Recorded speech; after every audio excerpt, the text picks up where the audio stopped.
আবারও সোনার দাম কমেছে ভরিতে ৬,৫৯০ টাকা।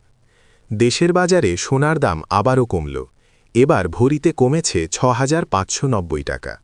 এর ফলে আজ সোমবার সকাল থেকে ভালো মানের অর্থাৎ ২২ ক্যারেটের এক ভরি সোনার দাম কমে হয়েছে ২,৫১,১৮৪ টাকা।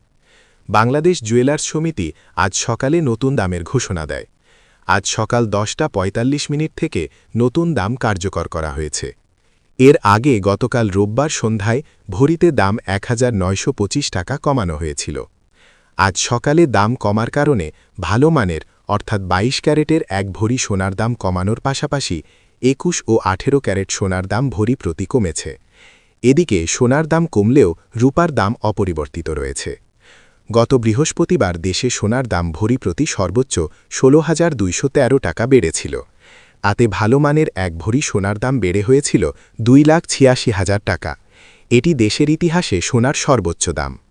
করোনার পর গত ৫ বছরে দেশে বিদেশে সোনার দাম দ্রুত গতিতে বেড়েছে। এর মধ্যে দেশের বাজারে ২০২৩ সালের ২১ জুলাই প্রতি ভরি সোনার দাম প্রথম ১ লাখ টাকায় ওঠে। তা গত বছরের ফেব্রুয়ারিতে ১.৫ লাখ ও অক্টোবরে ২ লাখ টাকার মাইলফল স্পর্শ করে। গত সপ্তাহে ২.৫ লাখ টাকা পেরিয়ে যায়। এদিকে আন্তর্জাতিক বাজারে সোনার দাম বেশ চড়া। এখন প্রতি আউন্স সোনার দাম $৪,৭০৩। ভবিষ্যতেও সোনার দাম বাড়তে পারে বলে পূর্বাভাস দিচ্ছেন বিশ্লেষকেরা।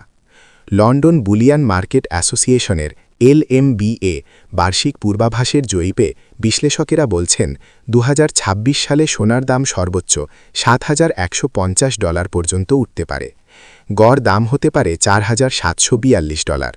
আর স্বাধীন বিশ্লেষক রস নরম্যান মনে করেন চলতি বছর সোনার দাম $৬,৪০০ পর্যন্ত উঠতে পারে।